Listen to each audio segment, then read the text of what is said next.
Saludos a todos. En la actividad orientadora anterior estudiamos las características morfofuncionales de la sangre. En la de hoy abordaremos los mecanismos de defensa inespecíficos con que cuenta el organismo para defenderse de la gran cantidad y variedad de agentes extraños que constantemente lo agreden, así como las estructuras y órganos que sustentan el funcionamiento de estos mecanismos. Con el estudio de estos contenidos, ustedes podrán explicar las características morfofuncionales del tejido linfático difuso, nódulo linfático, timo, ganglio linfático y vaso, estructuras que participan en la defensa del organismo, así como los mecanismos inespecíficos de la defensa del organismo, con énfasis en las características morfofuncionales de la piel y faneras, el sistema de macrófagos y el proceso inflamatorio, vinculándolos con los problemas de salud que afectan a la comunidad. Los mecanismos con que cuenta el organismo para reconocer, atacar y destruir los agentes extraños que constantemente lo agreden se clasifican en inespecíficos y específicos. Los específicos son aquellos que caracterizan el funcionamiento del sistema inmunológico y serán estudiados en la próxima actividad orientadora. Entre los inespecíficos tenemos las barreras naturales dadas por la piel, las mucosas y las secreciones mucosas, los leucocitos, el sistema de macrófagos y el sistema del complemento. Este último será objeto de estudio junto a los mecanismos específicos por la estrecha relación que tiene con estos. Se denominan mecanismos inespecíficos de defensa a aquellos que, si bien son capaces de diferenciar las sustancias propias del organismo de las ajenas, atacar, neutralizar o destruir estas últimas, responden siempre de igual forma ante cualquier agente extraño, o sea, carecen de especificidad. Además, en un contacto posterior con un determinado agente extraño, responde de igual forma que en el primer contacto, es decir, no tienen memoria. Pasemos de inmediato al estudio de las características morfofuncionales de las estructuras que garantizan el funcionamiento de estos mecanismos. El tejido linfático forma parte del denominado sistema linfático, cuya función fundamental consiste en participar en la defensa del organismo, para lo cual se integra al sistema circulatorio, con el que será estudiado más adelante. A continuación, estudiaremos la organización del tejido linfático dentro de este gran sistema. El tejido linfático es una variedad de tejido conjuntivo, en el que predominan como componentes fundamentales los elementos del tejido reticular, fibras, células reticulares y células libres, principalmente linfocitos, que se localizan entre la malla del tejido reticular. En el organismo pueden disponerse de diferentes maneras. Tejido linfático difuso, localizado en la lámina propia de la mucosa de los órganos tubulares, que tiene entre sus funciones la producción de inmunoglobulinas. Tejido linfático organizado, formando estructuras linfáticas como los nódulos linfáticos, amígdalas, placas de Peyer, y órganos linfáticos, los que se clasifican como órganos linfáticos primarios, centrales o diferenciadores, entre los que tenemos timo, médula ósea, tejido linfático de la pared del intestino delgado. Los linfocitos experimentan un proceso de diferenciación y maduración en los órganos linfoides primarios. Luego circulan y se localizan en los órganos linfoides llamados órganos secundarios, periféricos o efectores, los que a su vez se dividen en dos grupos: los pertenecientes al compartimiento sistémico, como el ganglio linfático, el vaso y una parte del tejido linfático difuso, que aseguran la protección inmunitaria al medio interno.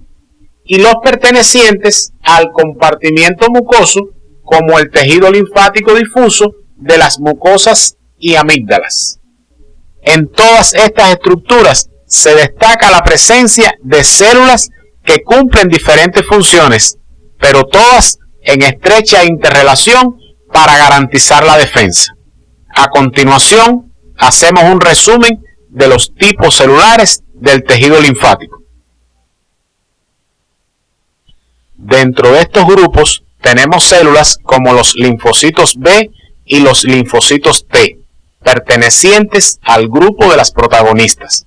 Fibroblastos y reticulares epiteliales como ambientadoras. Macrófagos, reticulares dendríticas, interdigitantes y células de Langerhans con funciones accesorias. Los macrófagos, linfocitos citotóxicos, linfocitos asesinos naturales, neutrófilos y las células cebadas como efectoras. De forma general, todas estas células se localizan en el tejido linfático, independientemente de su forma de disposición en el organismo, siendo algunas específicas de algún órgano, como las células reticuloepiteliales en el timo. A continuación, comenzaremos el estudio del tejido linfático difuso. Esta forma de organización del tejido linfático es característica de la lámina propia de las mucosas de los órganos de los sistemas digestivo, respiratorio y genitourinario, a los cuales les brinda protección, pues constituyen una extensa superficie en la cual existe la posibilidad de abrirse puertas de entrada a diferentes agentes patógenos. Este tejido no está delimitado del tejido conectivo circundante. Contiene linfocitos y otras células libres del tejido linfoide. Esta forma de disposición también recibe el nombre de tejido linfático asociado a las mucosas. Además, conjuntamente con esta forma de disposición del tejido linfático, en estas regiones de los órganos se localizan estructuras más organizadas que constituyen agrupaciones de linfocitos bien delimitadas sin cápsulas, llamadas nódulos o folículos linfáticos, estructura que pueden observar en la imagen, localizada en la pared de un órgano del sistema digestivo. Los nódulos linfáticos, como ya dijimos, son acúmulos de linfocitos bien definidos, contenidos en una malla de fibras reticulares, que no presentan cápsula. Cuando el nódulo está constituido solamente por linfocitos pequeños que no se han puesto en contacto con los antígenos, se les denomina primario. Predominan en el feto y en los animales libres de gérmenes. Los nódulos o folículos linfáticos secundarios se caracterizan por la presencia de un centro germinativo o centro claro de forma ovoide, donde se generan los pequeños linfocitos periféricos en respuesta a un estímulo antigénico. Los nódulos linfáticos se disponen de varias formas en el organismo, aislados en la lámina propia y submucosa de los órganos de los sistemas digestivo, respiratorio y genitourinario, formando estructuras más complejas asociadas con el tubo digestivo, como las amígdalas, las placas de Peyer en el intestino y el apéndice cecal o vermiforme, y constituyendo los órganos linfáticos como el vaso y los ganglios. En esta imagen podemos apreciar un nódulo o folículo linfático secundario. Observen su zona central clara, correspondiente con el centro germinativo, región donde se localizan células como linfoblastos, linfocitos y células plasmáticas, entre otras. En esta imagen podemos apreciar un nódulo o folículo linfático secundario. Observen en su zona central clara, correspondiente con el centro germinativo, los núcleos de las células, a partir de las cuales se diferencian los linfocitos. Hacia la periferia se disponen los linfocitos activos, con sus núcleos más oscuros. Ustedes, siguiendo las orientaciones del CD de la asignatura y las de su profesor, deben estudiar las características morfofuncionales de los nódulos linfáticos y de los tipos celulares mencionados hasta aquí, así como resumir las funciones de los mismos.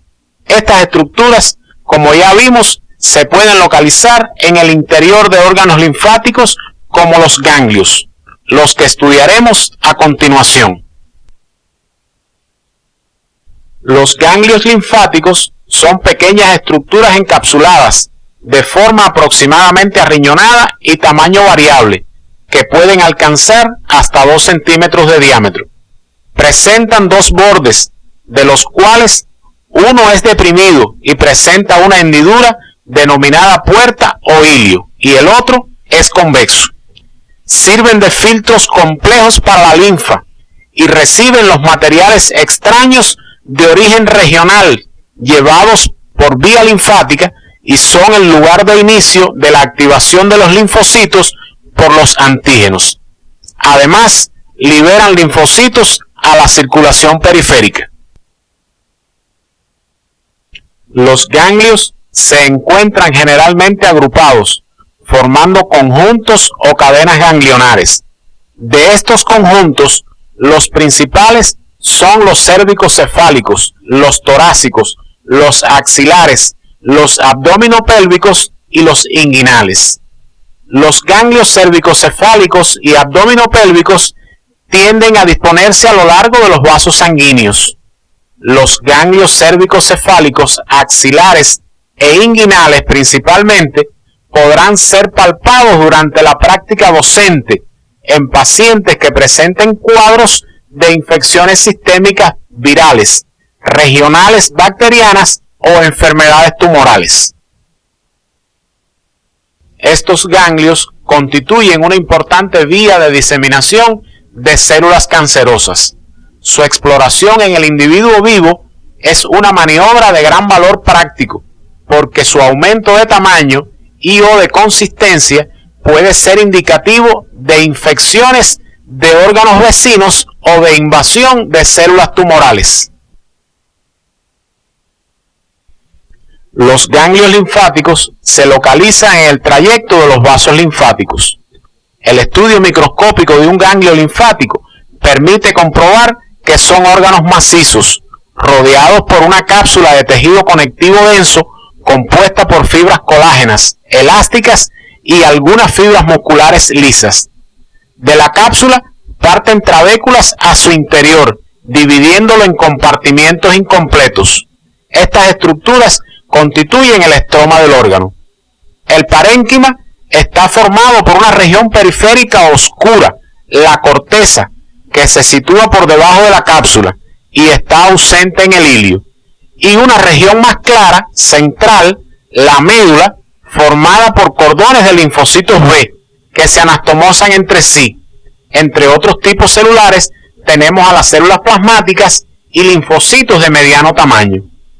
Integran también a la médula los senos medulares, los que reciben la linfa procedente de los senos de la zona cortical y se comunican con los vasos linfáticos eferentes.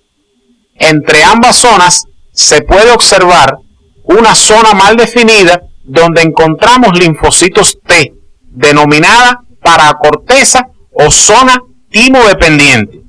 A continuación, nos referiremos a algunos elementos de estas regiones. En esta fotomicrografía, correspondiente a un corte de ganglio linfático, se observan la corteza, la paracorteza y la médula. Observen en la corteza las estructuras redondeadas dispuestas por debajo de la cápsula, correspondientes a los folículos o nódulos linfáticos, como ya habíamos dicho, exclusivos de esta zona. Fíjense además en la organización de la zona timodependiente o paracorteza y la de la médula. En esta otra imagen se puede apreciar la cápsula hacia la periferia y hacia el interior se distinguen las trabéculas. Las características morfofuncionales del ganglio las pueden estudiar por su bibliografía y siguiendo las orientaciones del CD de la asignatura para este tema.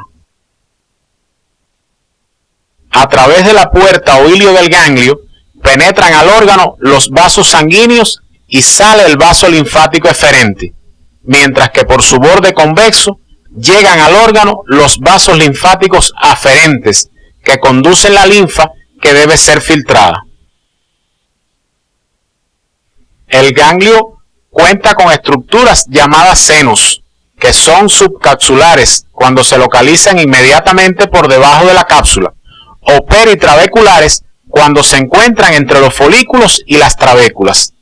Dichos senos constituyen zonas densas delimitadas por células reticulares y macrófagos que tienen la función de filtrar la linfa procedente de los vasos aferentes y que se dirige hacia la médula para terminar saliendo por los vasos linfáticos eferentes una vez que han circulado por los senos medulares.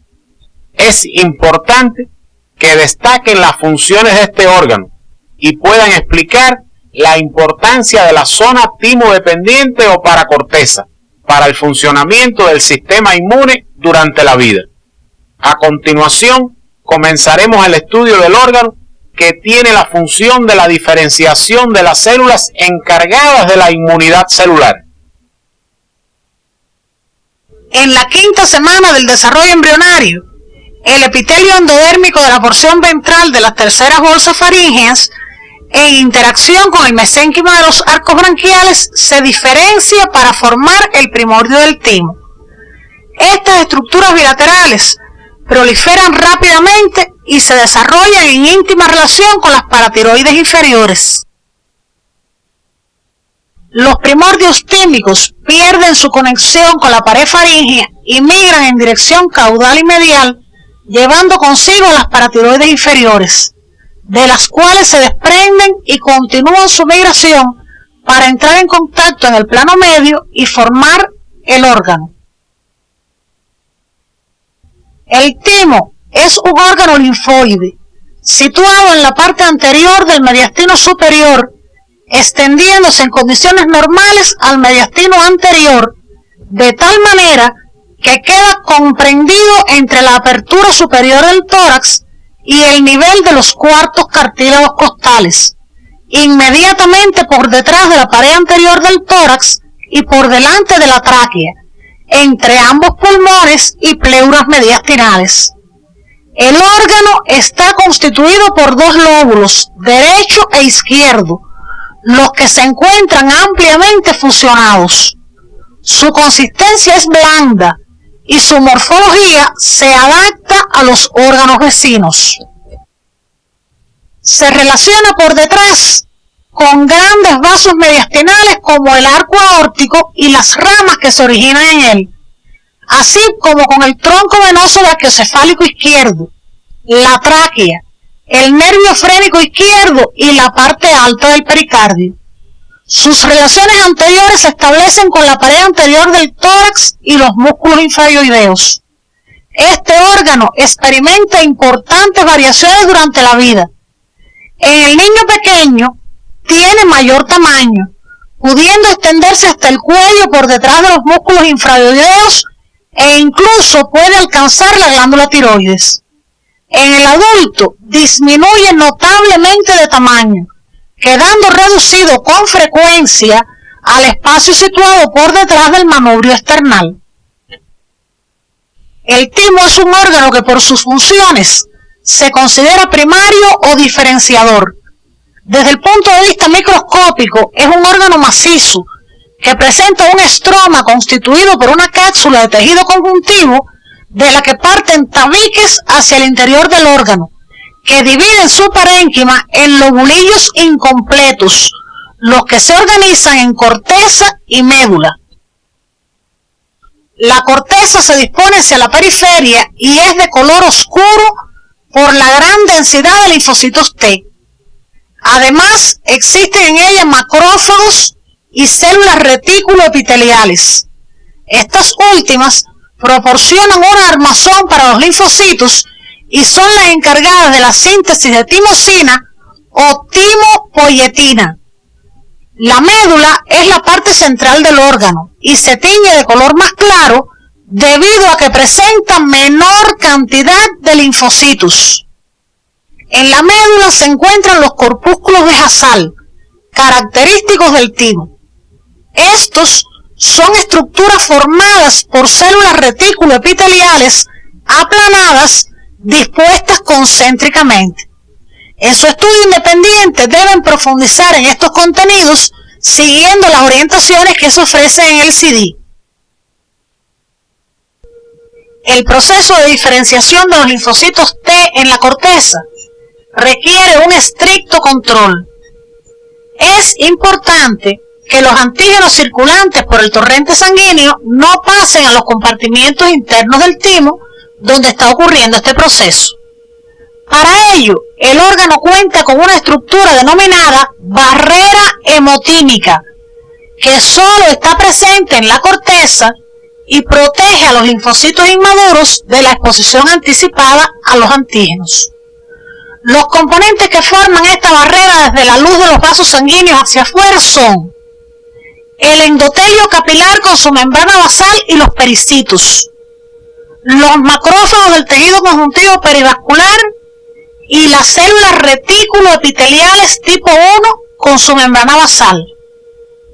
La membrana basal es muy impermeable a las macromoléculas.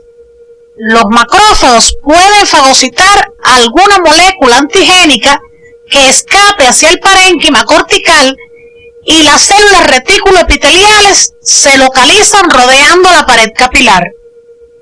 Observen en esta imagen la disposición de estas estructuras para constituir la barrera.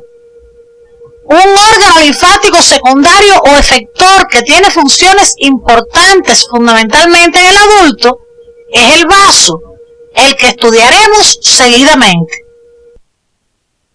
El vaso es el órgano principal y de mayor tamaño del sistema inmunitario. Además de constituir un sitio donde se filtra la sangre, se destruyen los eritrocitos envejecidos y es un importante reservorio de sangre.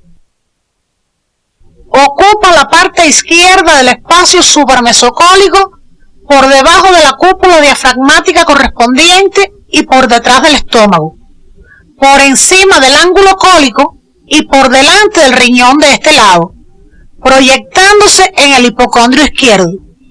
Forma parte de los denominados órganos tóraco-abdominales y en condiciones normales no es palpable, ya que, aunque se sitúa en el abdomen, está protegido por la pared torácica y no rebasa el reborde costal. Con una forma aproximada a un grano de café, se distinguen en el órgano dos extremidades o polos, posterior y anterior, dos caras, diafragmática y visceral, y dos bordes, superior e inferior. En la lámina que se muestra, puede apreciarse que mientras la cara diafragmática es lisa y convexa, la visceral es cóncava y accidentada. El vaso es un órgano muy frágil, cuyas lesiones producen profusas hemorragias, y a pesar de encontrarse protegido por la pared torácica izquierda, su ruptura debe ser sospechada siempre que se produzcan traumatismos tóraco-abdominales severos. La cara diafragmática se sitúa por debajo y por dentro de la cúpula diafragmática izquierda, a cuya forma se adapta. Su borde superior es accidentado. La cara visceral es también accidentada debido a la huella que dejan en ella las estructuras con las que establece relaciones. Así podemos apreciar un área gástrica en posición antero-superior, un área cólica en posición antero-inferior y un área renal en posición postero-inferior. El ilio es la puerta del vaso y es paralela al eje mayor del órgano. Se encuentra ocupado por los vasos que entran y salen al vaso y por tejido conectivo y adiposo que en la imagen que se muestra ha sido eliminado. Como órgano macizo, el vaso está constituido por estroma y parénquima. El estroma presenta una cápsula lisa de tejido conjuntivo cubierta externamente por una túnica serosa peritoneal con células mesoteliales. Además, se destaca la presencia de células musculares lisas, fibras colágenas y elásticas. De la superficie interna de la cápsula parten las trabéculas que se extienden hacia el interior del órgano. Estas son más abundantes a nivel del hilio. El resto del armazón del vaso está formado por fibras reticulares que constituyen una verdadera trama.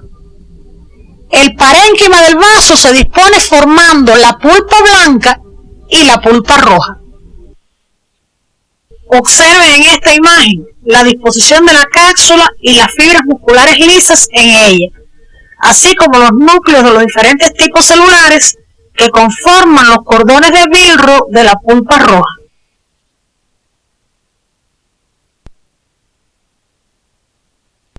En esta imagen estamos observando la organización del parénquima del órgano.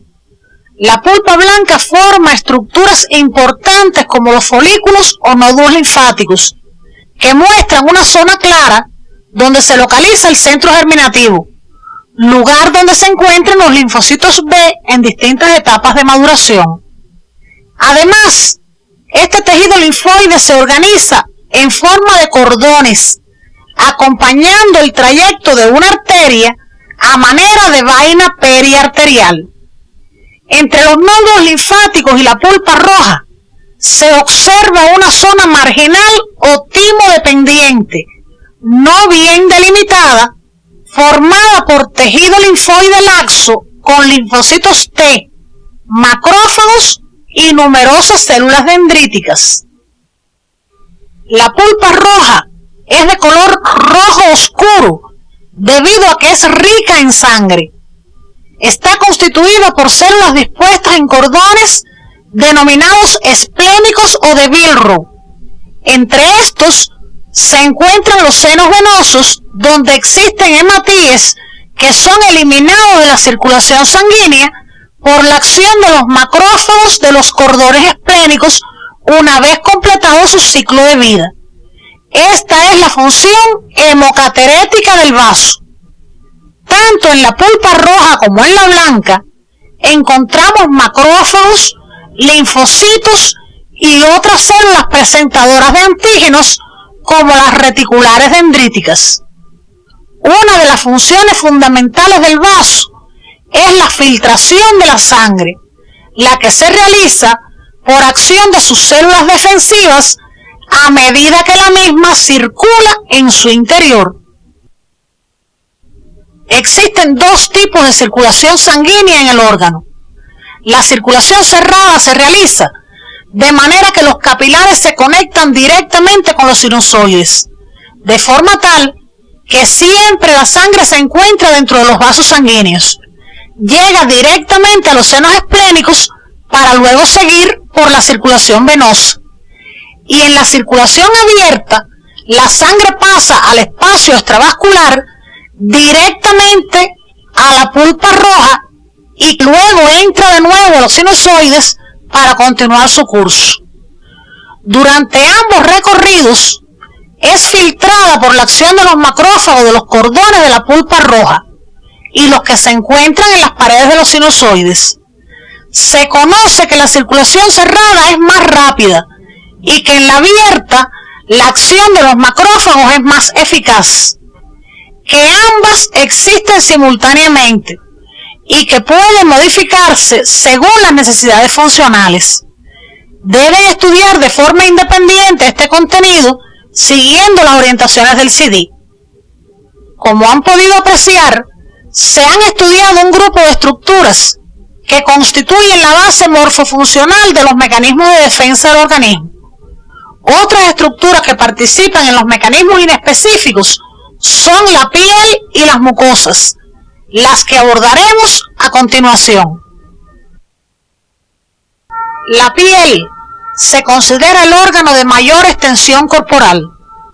Es una compleja estructura epitelial y fibroelástica que recubre todo el cuerpo de los animales, alcanzando en el humano adulto una extensión entre 1.5 y 2 metros cuadrados. con un grosor que oscila entre 0,5 y 4 milímetros, aunque varía según la región del cuerpo. La piel y las mucosas son las barreras que ofrecen las superficies del organismo expuestas al medio externo. Tiene un peso que varía entre 3 y 4 kilogramos, lo que representa aproximadamente el 6% del peso corporal. Como cubierta membranosa protectora del cuerpo, la piel representa un complejo sistema orgánico. Consta de dos capas: la epidermis, constituida por tejido epitelial, deriva del ectodermo superficial, y la dermis, capa más profunda, compuesta por tejido conjuntivo, que procede del mesodermo. Las interacciones entre el ectodermo y el mesénquima implican mecanismos de inducción mutua. La transformación del ectodermo de superficie en una epidermis de varias capas es consecuencia de interacciones de inducción continua con la dermis. Inicialmente, el embrión está cubierto por una única capa de células ectodérmicas.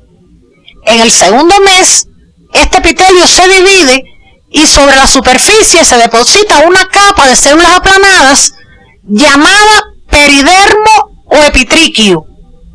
Al continuar la proliferación de las células de la capa basal, se forma una tercera capa, la zona intermedia.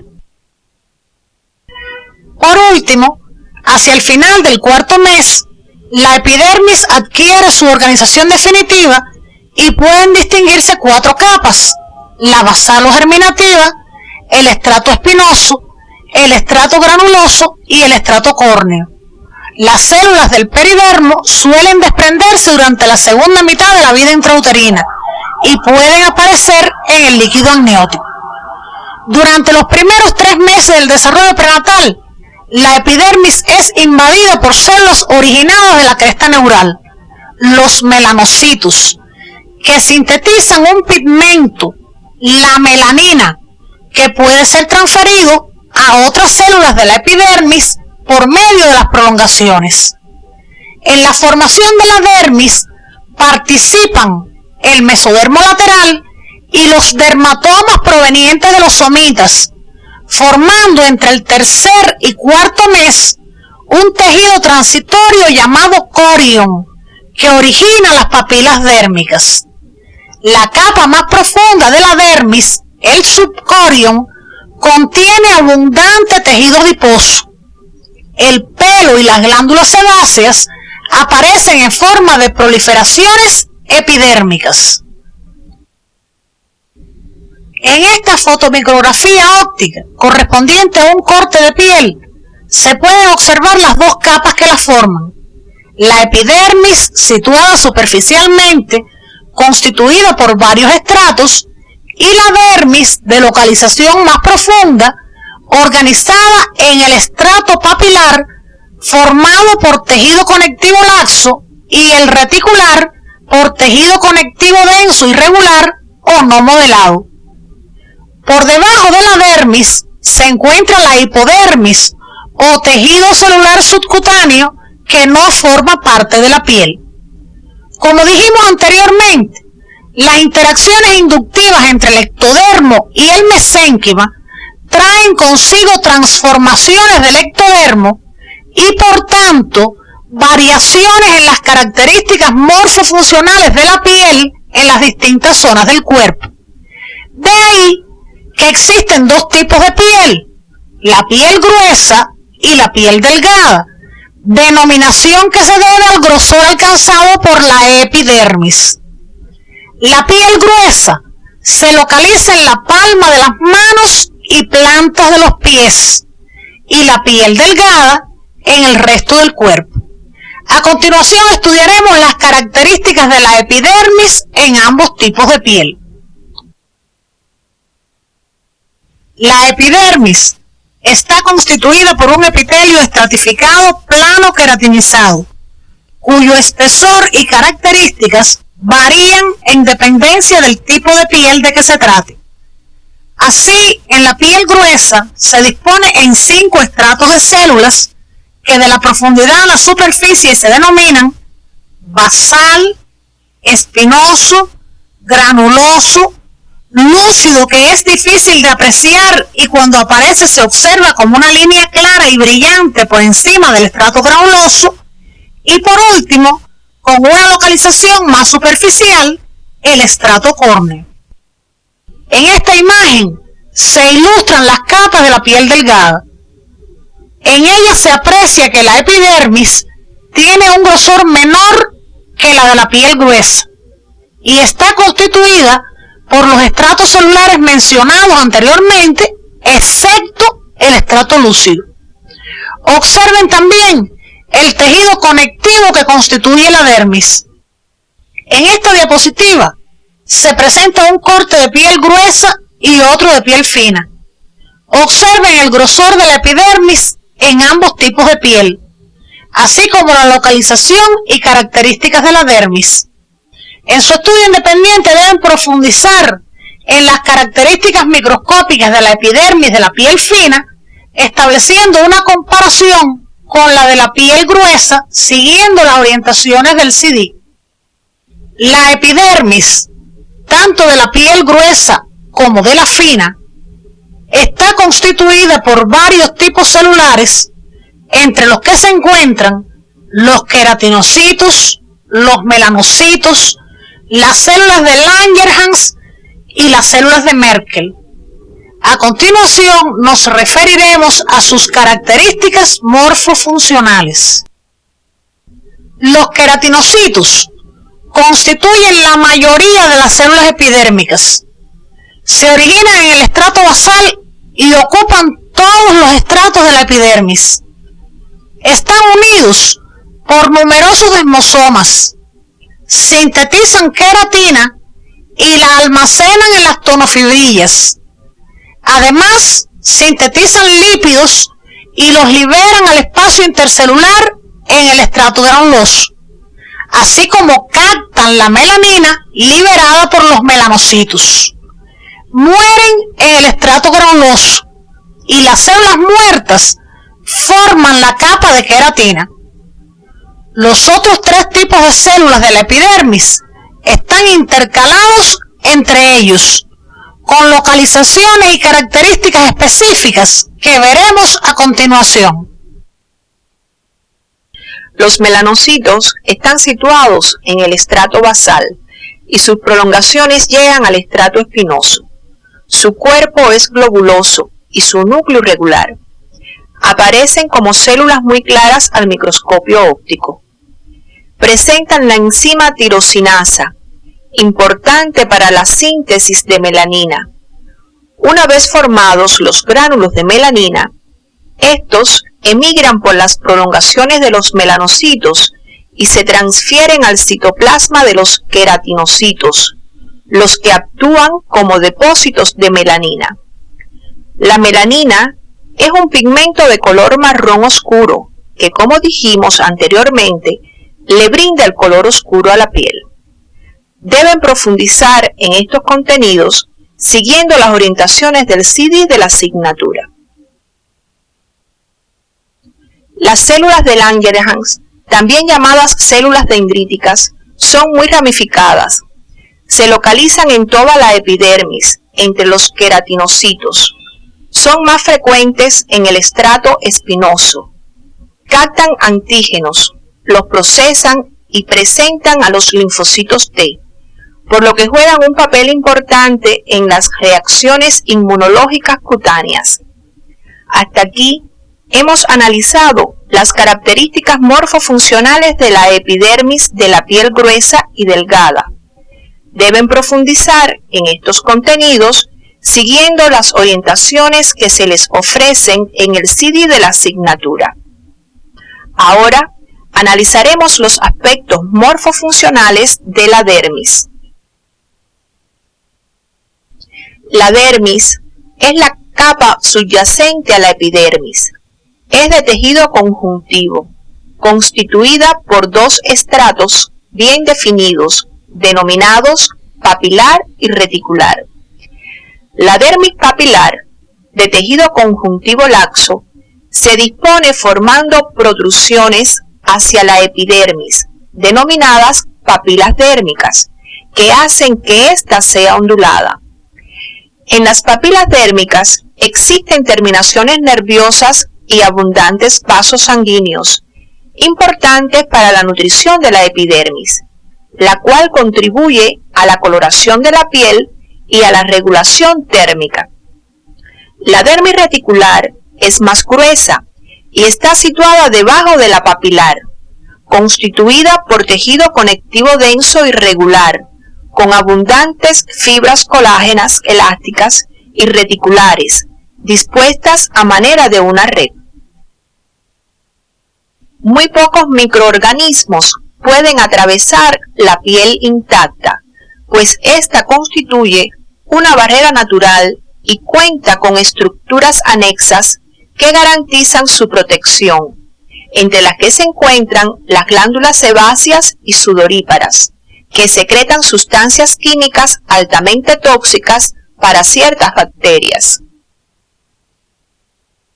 Las glándulas sebáceas se localizan únicamente en la piel delgada. Son numerosas en la cara y el cuero cabelludo. Forman parte integral del folículo pilosebáceo y vacían su contenido en el canal folicular a través de un corto conducto. Las glándulas sebáceas, que no están asociadas al pelo, vierten su secreción a la superficie. El producto de secreción de estas glándulas es el sebo, una mezcla de cera, colesterol y triglicéridos, que ayuda a conservar la textura de la piel y la flexibilidad del pelo. Por su parte, las glándulas sudoríparas están situadas en la hipodermis y se localizan en casi toda la piel. Son de dos tipos, apocrinas y ecrinas. En su estudio independiente, deben profundizar en las características morfofuncionales de ambos tipos de glándulas.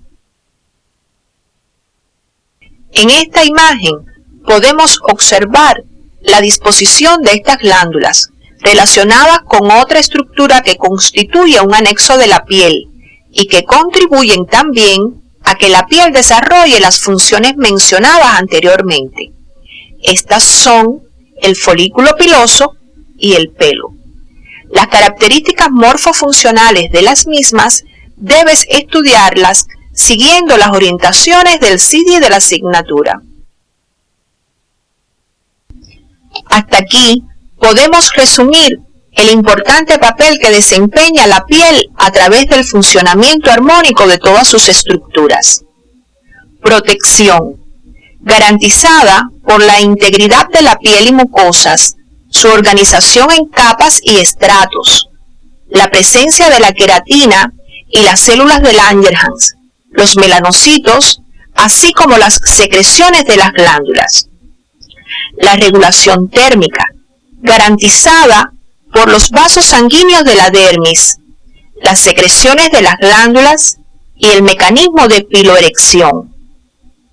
La excreción, función que realiza mediante la producción del sudor y otras secreciones. La síntesis, pues en ella se producen sustancias como la vitamina D y la melanina. La discriminación sensorial, debido a que posee los receptores para el tacto, la presión, el calor, el frío y el dolor. La coloración de la piel depende de la cantidad y calidad de melanina, lo que le da el color oscuro y la protege de las radiaciones. De la cantidad de hemoglobina y su grado de oxigenación depende el color rosado. De la cantidad de carotenos ingeridos en la dieta y almacenados en el tejido adiposo y en la epidermis depende el color amarillo. Muchas enfermedades se expresan con cambios en la coloración de la piel, las que estudiarán oportunamente. Como ya hemos visto, en la piel encontramos un tipo de célula, descendiente de los leucocitos y especializada en la fagocitosis denominada macrófago. ¿Cuál es el origen y cuáles las funciones de estas células? Otro mecanismo de defensa inespecífico es el sistema de macrófagos tisulares o sistema retículo endotelial, que constituyen la primera línea de defensa ante la entrada de agentes extraños. Está formado por los macrófagos provenientes de los monocitos de la sangre y se encuentran en casi todos los tejidos, pero son más abundantes en aquellos más expuestos a la agresión de agentes extraños, como el intestino, el hígado, los pulmones, etc., donde reciben nombres específicos, como por ejemplo las células de Kupffer en el hígado y los macrófagos alveolares de los pulmones. Debes profundizar en estos contenidos siguiendo las orientaciones del CD de la asignatura. La inflamación constituye un importante mecanismo de defensa contra la invasión por agentes infectantes.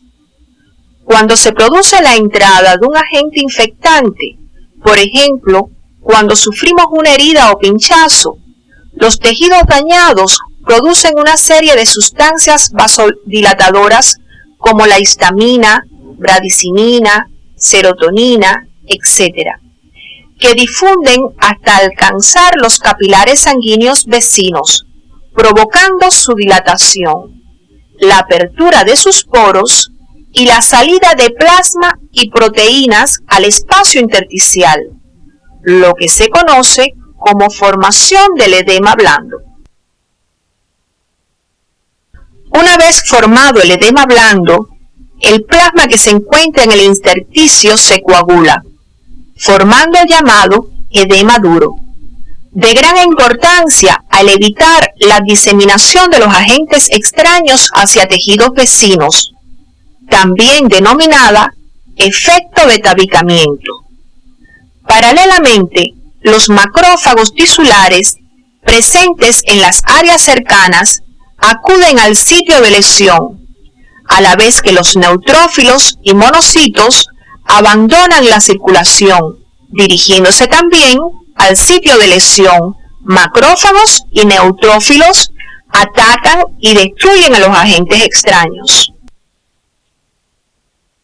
El proceso de destrucción de los agentes causales resulta la formación de pus, constituido por restos celulares, neutrófilos muertos y restos del exudado inflamatorio, que se reabsorbe o se drena al exterior, iniciándose de inmediato la reparación del tejido dañado. En resumen, el proceso de inflamación aguda consta de las siguientes etapas: daño tisular y entrada de agentes extraños, formación del edema blando, formación del edema duro o efecto de tabicamiento, ataque y destrucción de agentes extraños y reparación del tejido dañado. Debes profundizar en estos contenidos, así como en las características de la inflamación crónica, siguiendo las orientaciones del CD de la asignatura. En los mecanismos de la inflamación aguda juega un papel importante tanto los macrófagos como los neutrófilos. ¿Cuáles son las semejanzas y diferencias entre la acción de cada uno de ellos? Los macrófagos son células de gran tamaño que contrastan con los neutrófilos, que son pequeños. Los macrófagos se mueven lentamente, mientras que los neutrófilos son rápidos. Los primeros pueden fagocitar hasta 200 agentes extraños. El poco tamaño de los neutrófilos solo les permite fagocitar unos pocos. Mientras que los macrófagos digieren el material fagocitado, lo que les permite una vida larga, los neutrófilos no pueden digerir lo fagocitado, lo que hace que tengan una vida media corta. Los macrófagos actúan como activadores del sistema inmune. Como hemos visto, en la defensa contra la invasión del organismo por agentes extraños, se produce la acción escalonada de neutrófilos, macrófagos y otros factores. Esta acción escalonada da lugar a las diferentes líneas de defensa que veremos a continuación. Cuando se produce la entrada de agentes infectantes a los tejidos, los primeros en atacarlos son los macrófagos tisulares, por lo que constituyen la primera línea de defensa, mientras que la invasión de neutrófilos es la segunda. La tercera línea de defensa la constituye una segunda invasión de macrófagos formados rápidamente a partir de los monocitos, y si el proceso inflamatorio se prolonga, se incrementa la formación de nuevos neutrófilos y monocitos, que se convierten en nuevos macrófagos, dando lugar a la cuarta línea de defensa.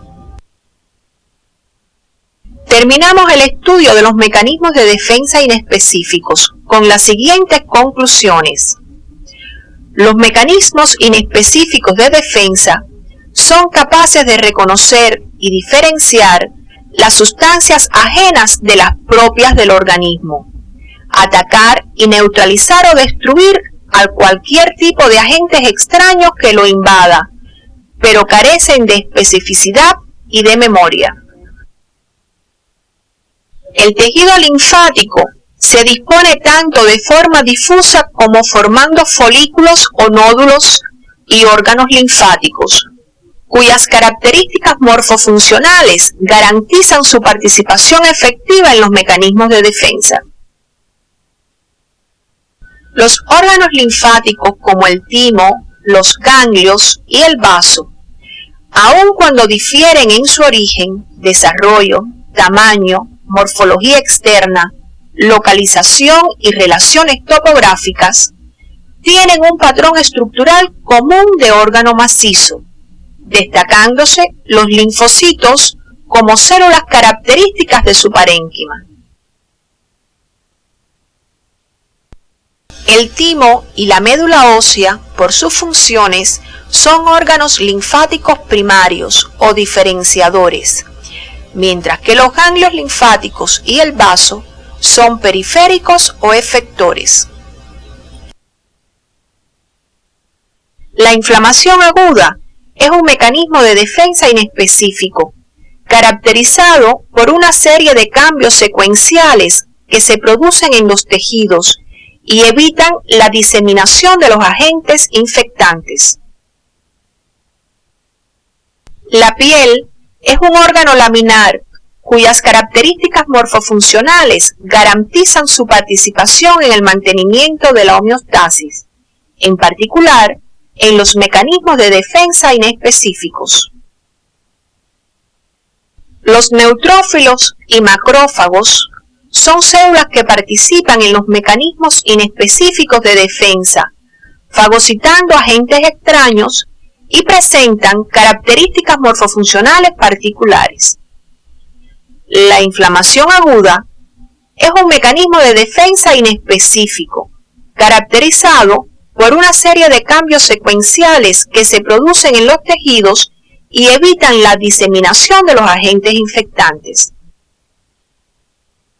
El tejido linfoide, la piel, los neutrófilos, los macrófagos y la inflamación proporcionan mecanismos de defensa efectivos en la lucha contra la invasión por agentes extraños.